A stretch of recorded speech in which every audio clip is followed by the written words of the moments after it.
Bombo, makaupod naton si Councilor Edwin Abris. Councilor, may nga sa imo, happy charter anniversary. Good morning, Mira, kag sa aton nga matag palamati sa Bombo Radio, no?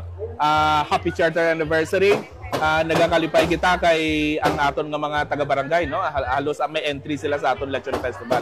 Okay. So to everyone, fiesta naton karon, gawas kamo kay Sunday. So enjoy ang aton nga mga aktibidades diri sa aton nga syudad. Doaga ka pa diri kon. So kamusta ang aton nga sitwasyon diri sa Bong? Well, kagina pa ko nagalibot, no? Siguro 9 o'clock diri nako. Ginalanta ko kung mag-start na sila. Pero karon naka-start na kita sa opening program, judging na, no? Kag so far, gapasalamat kita una sa aton nga mga barangay. Kay halos sila tanan may entry sa aton nga Lechon Festival.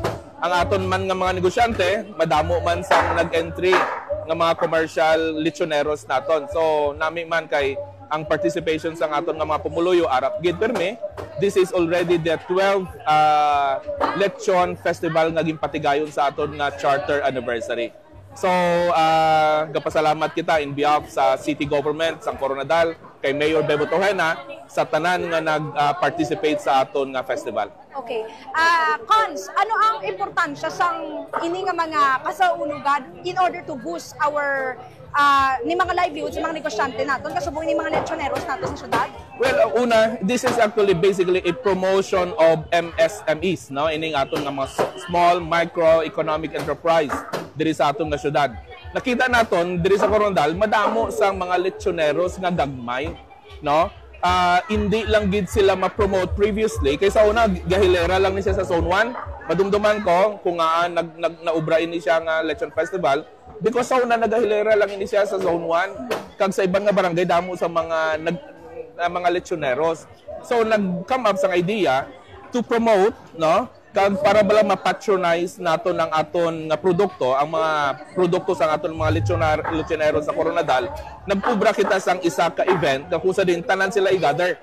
Kag para mas mag-improve ang ila quality, kag para mas ma-patronize ini sila sang aton nga mga katawan, so ging ubra naton nga festival. So this is actually a way of helping our dagmay nga mga negosyante, mga lechoneros naton, nga mabuligan sila sa pag-market sang ilang mga produkto. Ikaduwa, para ma-appreciate sa mga taga-Coronadaleños ang aton gid nga produkto dire. Ang ambal ko gani tani mas maglambo pagid ang negosyo ngani diri sa aton syudad. Gapasalamat kita kay ang suporta sang Pelmico kag sang BMEG throughout the years ara gid sila. Because in a way, sila ang nagabulig sa aton financially kag sa pag-organize, paghatag gamay nga mga benepisyo sa aton nga mga participants. Cons, para sa mga kapombo natin nga nagapamati sa maglain-lain nga bahin sa Pilipinas, nga unique tasting ang aton nga lechon diri sa Coronadal. Well, actually damo sa mga lugar na proud sila sa lechon nila, di ba? Like for example, Cebu. Diba? Ang Cebu sa Karkar, very popular ina siya.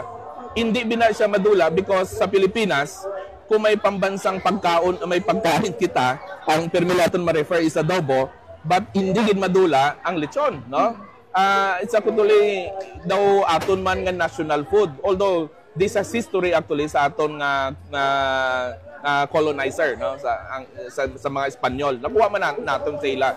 Now, ang pinasayas ang Coronadal, it's actually basically the same lechon.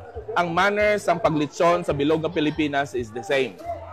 Roasted actually sa uling, tapos ang baboy kinahanglan atong maso. Ang iban gagamit sang mga native, no, which will not be available dito sa Metro Manila. Diri sa mga probinsya naton, ambot kung may makatilaw ka mo sang native nga lechon nga baboy, mas manamit pagid, no? So ang aton diri is wala man gid kita specific nga ingredient which is unique to Coronadal, but this is actually a way of promoting this small business, micro businesses sa Coronadal nga mag-grow sila kag mas makilala man ang ilang negosyo diri sa aton nga syudad. Okay, panawagan mo na lang Cons sa tanan nga mga Coronadaleño, mga kapombo nga nagapamati. Well, ang panawagan ko sa aton nga mga pumuluyo diri sa Coronadal, kung malakat kamo sa aton Lechon Festival diri sa public terminal ini. Dala na nga daan kamo sang Losartan kag Amlodipin. Kay gabaha ang lechon dere. Although ready lang kamo, nga mabayad ka mo kung kumobsan ka mo sa mga lechon to sa barangay. Ini mga lechon sa barangay ara available. Pero damo man sila dala tawo nga mga pumuluyo nila nga maragkaon. So padasig-dasig lang ini kag ko gani ready ka mo sa inyo nga maintenance kay ti ang lechon gabaha dire. I hope nga mag-enjoy kita sa aton nga kapistahan, mag-enjoy kita sa aton nga lechon festival. Okay. Thank you very much Mira no kag sa aton nga tagpalamati.